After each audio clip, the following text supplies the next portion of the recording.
Pro Group Management. Workers' comp that works for you. Welcome to Nevada Newsmakers. 7 weeks and 1 day left to go in the session, and he has the rundown. Tim Hayes, the consumer advocate. As such, he reports to Brian Sandoval, the Attorney General. We'll find out what they have in mind for we consumers. And Greg Ferraro joins us on his usual Monday morning visit to tell us what's happening at the legislature. Sam? Thanks, Andy. And on the pundit panel today, Martha Gould, Jan Gilbert, and Scott Craigie. It's all coming up next on the all-new Nevada Newsmakers.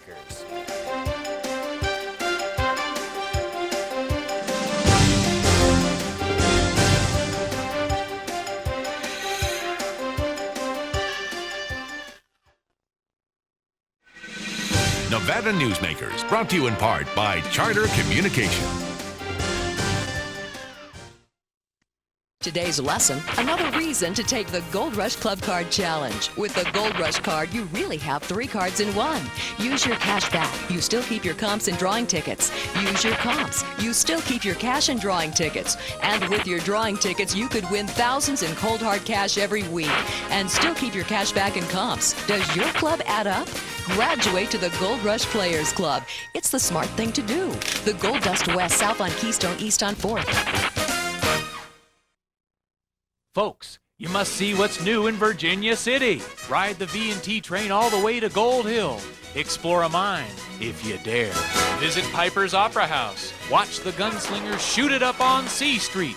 Shop in unique stores. Listen to honky tonk in the historic saloons. You can't see it all in one day, so spend the night. Virginia City, where the West comes alive. Come up and spend the night in our hotels, motels, and RV parks.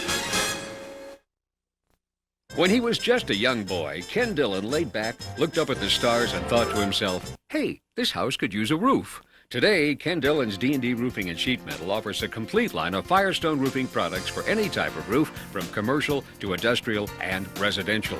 With a Firestone roof from D&D Roofing and Sheet Metal, what's overhead stays overhead. Call Ken Dillon's D&D Roofing and Sheet Metal today for a free estimate. Yes, the technology sure has changed, but after all these years, Ken still enjoys playing with houses. If you own a business and want to maximize your company's potential, join the Retail Association of Nevada. Our membership benefits include the Nevada Retail Network Self-Insured Group, providing workers' compensation coverage that can lower your rates. That savings can go directly to your bottom line. We are an effective pro-business organization that lobbies on behalf of our business members. The Retail Association of Nevada, protecting Nevada businesses for 35 years. Call 882-1700 to see what we can do for your organization.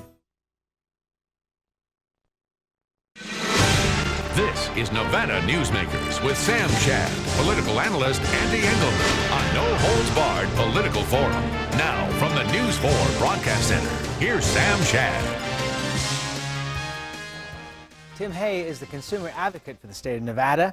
One of the things that comes under his purview is things like gas prices and the public. Let's talk to him about some of these things. Tim, the Attorney General did an investigation into the gasoline prices, and you took issue with it, according to a column by Jeff Gehrman.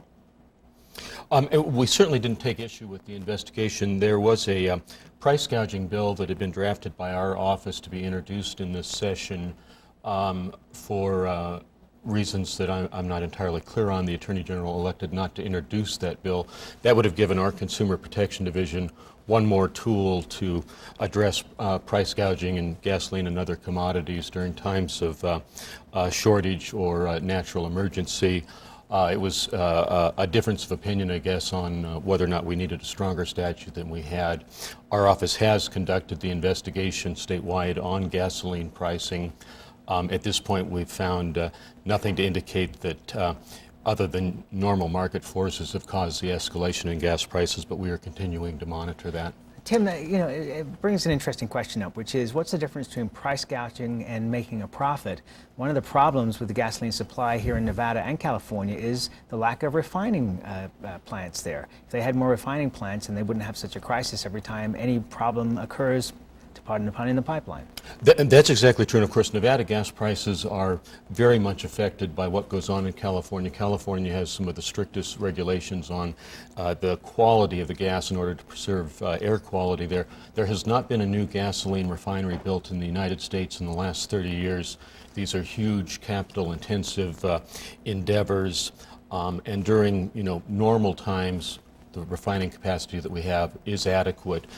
We have seen new refineries built, for instance, in Venezuela, and they're actually shipping the refined product to the United States rather than shipping the crude oil to be refined. But that's a structural issue in the industry. Obviously, if our cars got better gas mileage, if we could reduce the consumption of gasoline, that would help as well. But we are intrinsically tied to the California marketplace, and that's why our prices mirror those in California. I just want to throw one more quick thing in before Andy jumps in here. Now, we're taping this on Thursday and airing it the following Monday, and the Shell station on the corner of Kitski and Mill is selling unleaded gas for $1.97. The Arco across the street has now dropped to $1.83. Does that mean anything to you or me? Hopefully the national downward trend in gas prices will be reflected in our prices here soon. Unfortunately, we see the typical syndrome where gasoline prices in times of shortage escalate very rapidly and then decline, rather slowly, although theoretically the competitive forces between the major marketers will levelize those prices, and that particular spread obviously be enough to attract consumers' attention. So my guess is the competitor will try to get his prices or her prices down to a comparable level as quickly as possible. One of your major functions is making sure that our rates stay low with utilities and so forth. And I would say, Tim, I've known you for many years, one of the sharpest attorneys, I think, in our state. I've wondered, because I go and monitor these things, you have an excellent staff which you send to the rate hearings. You're not there very much yourself, though. Is there a reason? Is that a management style, or? The office, as you know, Andy, originally was designed only to do utility rate cases. In the '97 session of the legislature, where the office was expanded to do both consumer protection and antitrust, we have a much larger operation than we've had in the past. I do what I consider to be the appropriate high-profile utility issues, and obviously the policy decisions on utility cases are made, by me personally, and I supervise all of our litigation. So there just physically isn't enough time for me to participate in many of the things that I would like to. Right. Now, how do we stand? We're going to have enough power to get through the summer and next winter. How are we looking in northern Nevada? In northern Nevada, we believe things look adequate. As you know, there have been some new supplies that have come online in California, and that's alleviated some of the pressure in Nevada. We do have currently pending a major deferred rate case involving Nevada Power, which started Monday of this week. We'll have a deferred rate case for Sierra Pacific starting in May. We're hopeful that both of those will result in rate reductions on a going forward basis for Nevada's consumers. And those cases, are always contentious and complicated, but there is a slight amount of relief on the horizon, and we are actually making considerable progress now in developing some of Nevada's renewable resources, which long-term will be good for both the Nevada economy and Nevada consumers. I just got a quick question that needs a quick answer because we're out of time here. But when you look for these rate reductions, but you also look at the financial health of the power company, is there a balance that you have to strike there? There actually is not. I formerly was a commissioner on the Public Service Commission and the Public Utilities Commission. They do have a statutory responsibility to balance the interest of ratepayers and shareholders. Our office is charged with only representing the interests of consumers. And in fact, in the last set of rate cases, we made a series of motions which the Commission accepted to indicate that the financial condition of the companies in the context of deferred cases was not even an issue on the table. It's just whether the company's been managed appropriately. Okay, and Tim, we we're were out of time. successful in that. Thank you for answering the question. I appreciate it. Thank you for being here. Thanks. And when we come back on Nevada Newsmakers, it's time for the Pundits. We'll have them right after this. CTX can help you negotiate your best deal. We've been your home team advantage for over a decade. Call us today because at CTX, local service still matters. Yeah, with CTX, you're homeward bound.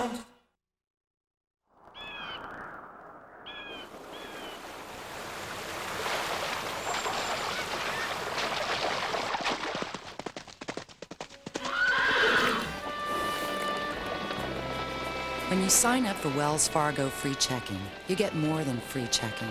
You get the freedom to bank when and where you want.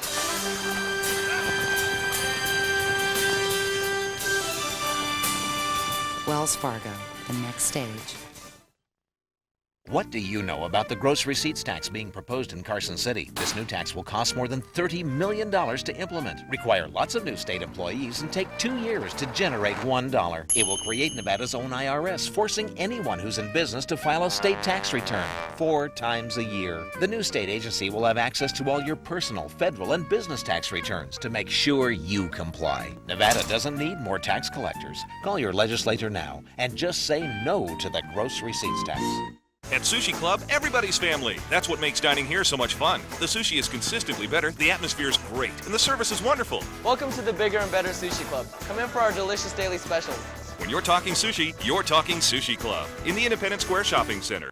Walk into the Cactus Creek Bar and Grill at the Bonanza Casino, and you know you're in for a very special evening. Enjoy the southwestern atmosphere of some of the best gourmet food in Reno.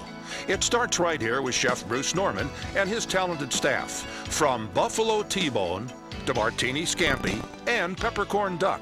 There's fine wine specialty margaritas, and our pastry chefs create award-winning desserts. The Cactus Creek in the Bonanza Casino, 1 mile north of the university, where locals come to play. And now, back to Nevada Newsmakers with Sam Shad and Ande Engleman. A group of Northern Nevada business people opposed to a gross receipts tax has issued a 45-page report challenging many of the growth assumptions used to build the governor's proposed budget. Greg Ferraro from R&R Partners joins us this morning. I appreciate you always being here on Mondays. Is there some room for compromise coming out of the governor's office yet? Well, I certainly can't speak for the governor or the governor's office, but I think in this process, when you create legislation, it's one that's predicated upon finding common ground. Well, Senator Washoe was here last week, Greg, and he said to us that when they come out with a final tax package, the gross receipts tax will, maybe some part of it, but it won't be in the format that it is right now. Am I saying that about right? Yeah.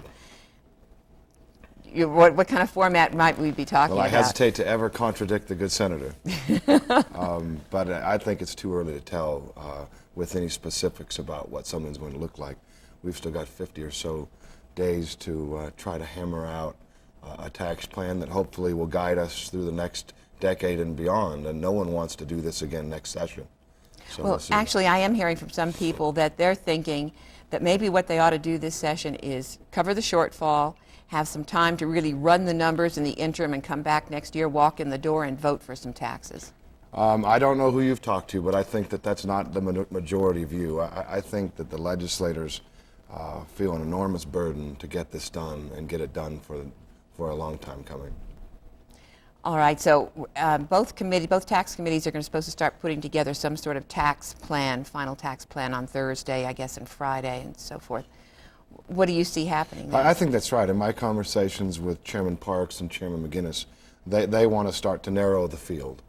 And this week's the week to do that. And I think even in the paper this morning, Chairman McGinnis was quoted as indicating that we're going to start with some of what is the funny paradox here, the easier taxes, and we'll get going from there. But this is going to be a pivotal week because now the first deadline's passed us. A lot of the legislation's been knocked out, and people can start to get a better grasp and understand the depth of not only the problem but the need.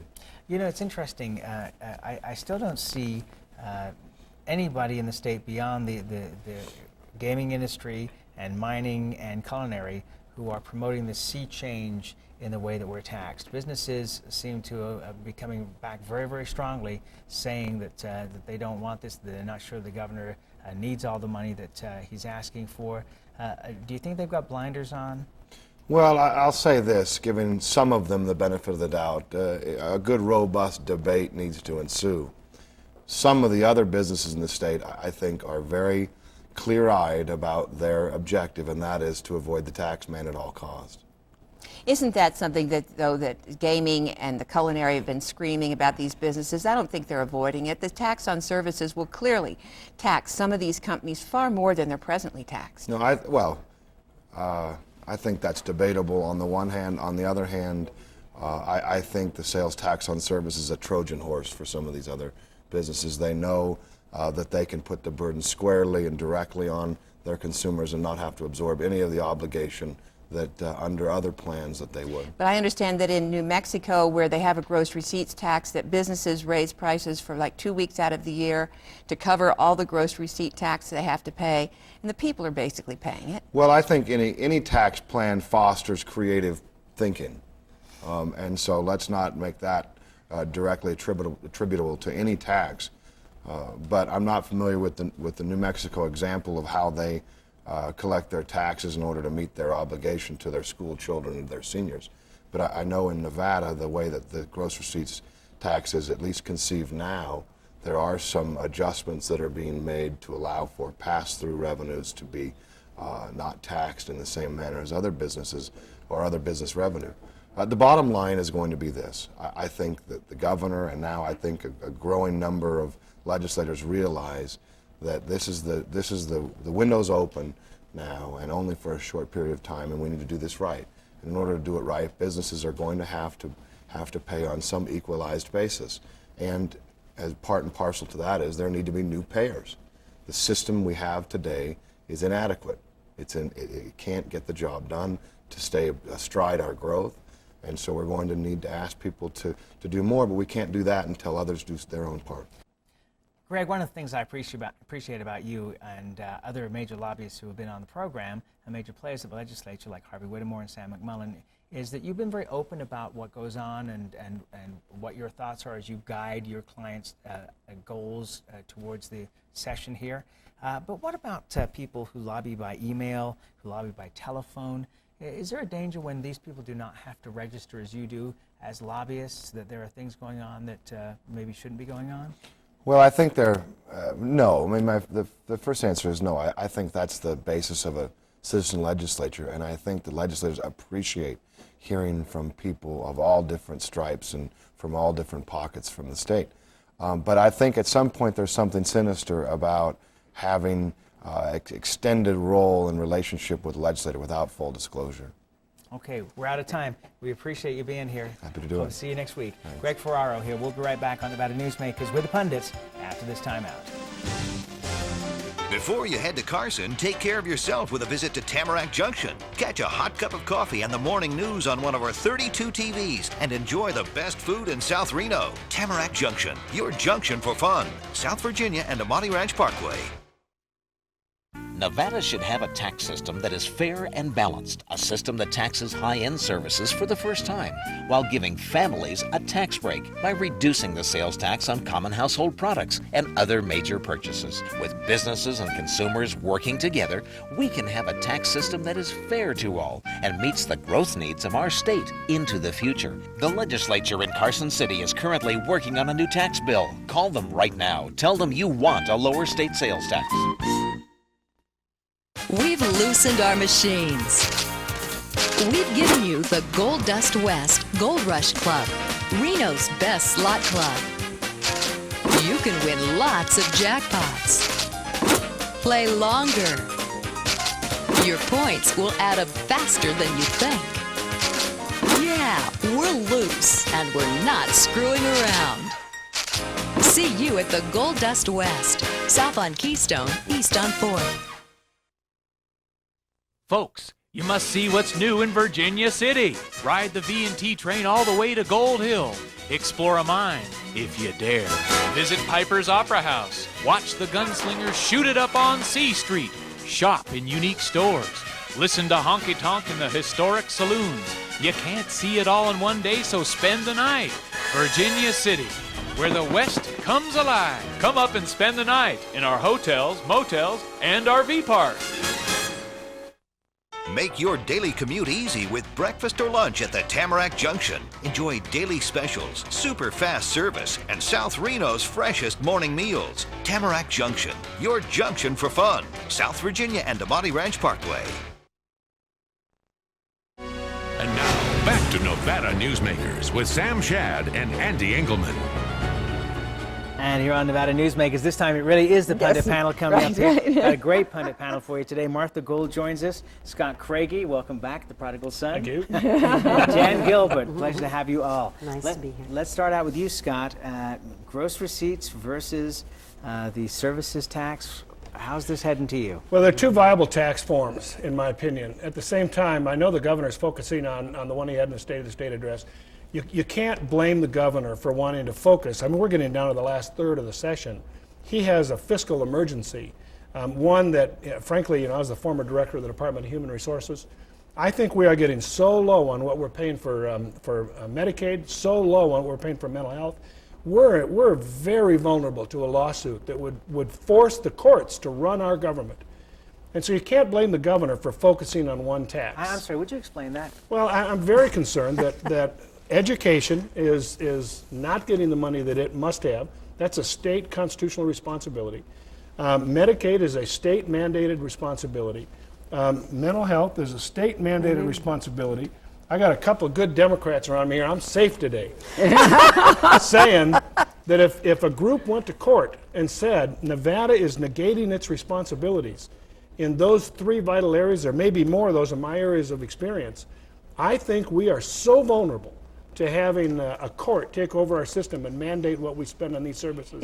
I'll give you an example. The governor needs to raise some money to get us back on top of our jobs. Yeah, I could give you an example. With the disability community, there's a decision at the federal level called the Olmstead decision. Right. The governor is proposing to eliminate waiting lists for developmentally disabled, quite a few different programs in the state.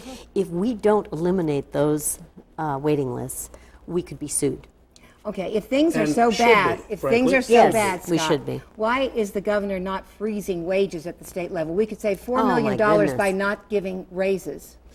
You know, what you've got to do is you've got to understand this is a whole package he's got to have. He's got to have what few state employees are left, and I know a lot of people out there are going to go, oh yeah, sure. The fact of the matter is, we have had our service demands grow, and grow for the last 30 straight years. And the number of employees steadily, not dramatically, but continuously, on a per capita base, shrunk dramatically. We are stressing those people to the max, and you've worked with those people and seen them many times. The problem that we have, though, is that we have a fundamental lack of revenue available for direct services, education and human resources.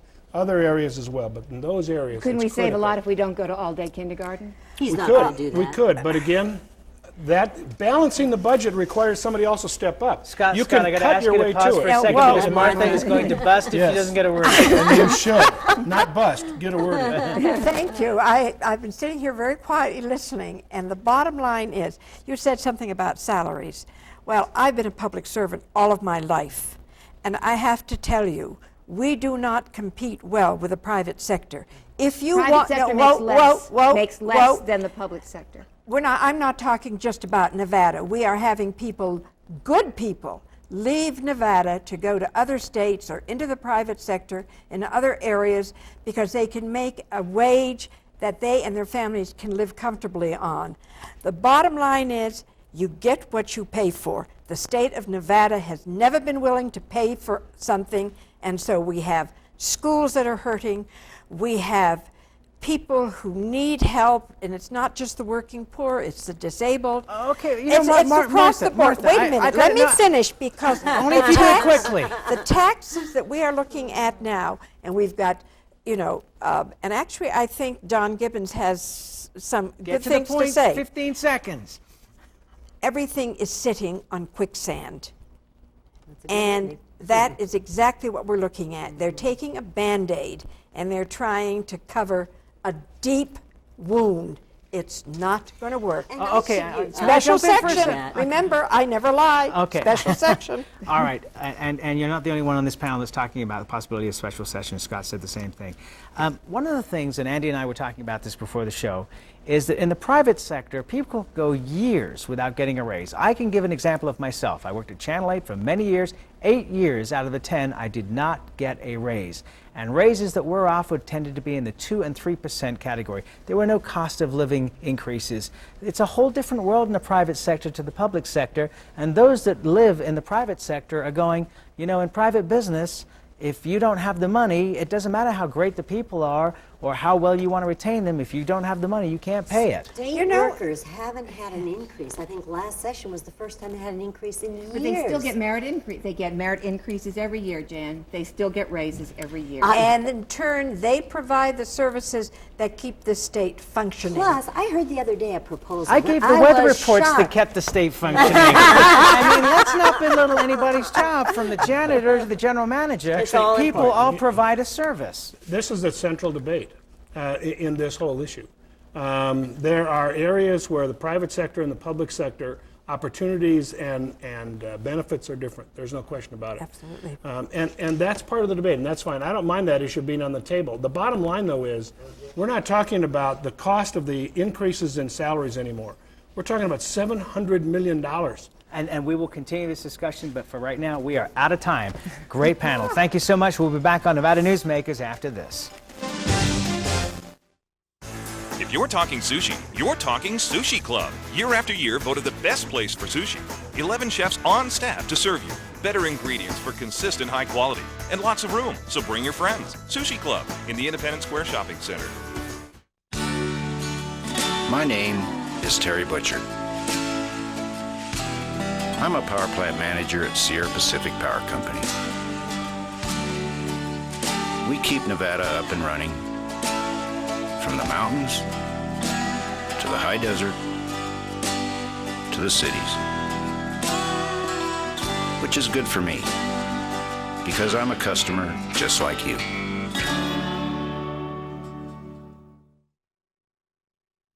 CTX can help you negotiate your best deal. We've been your home team advantage for over a decade.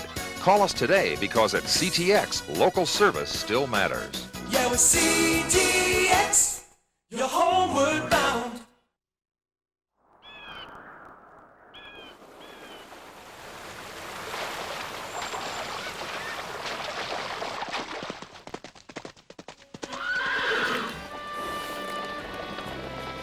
When you sign up for Wells Fargo free checking, you get more than free checking. You get the freedom to bank when and where you want.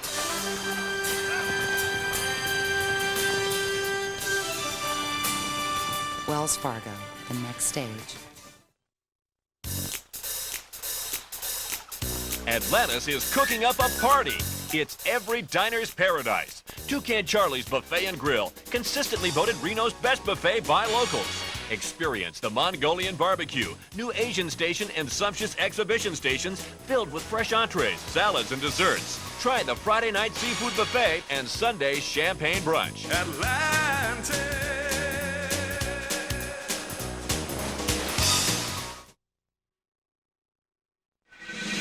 Nevada Newsmakers, brought to you in part by Charter Communication. Senator Raggio said last week he didn't think there'd be a special session. He could get it all done before the session was over. But more and more of our guests are talking special sessions, maybe more.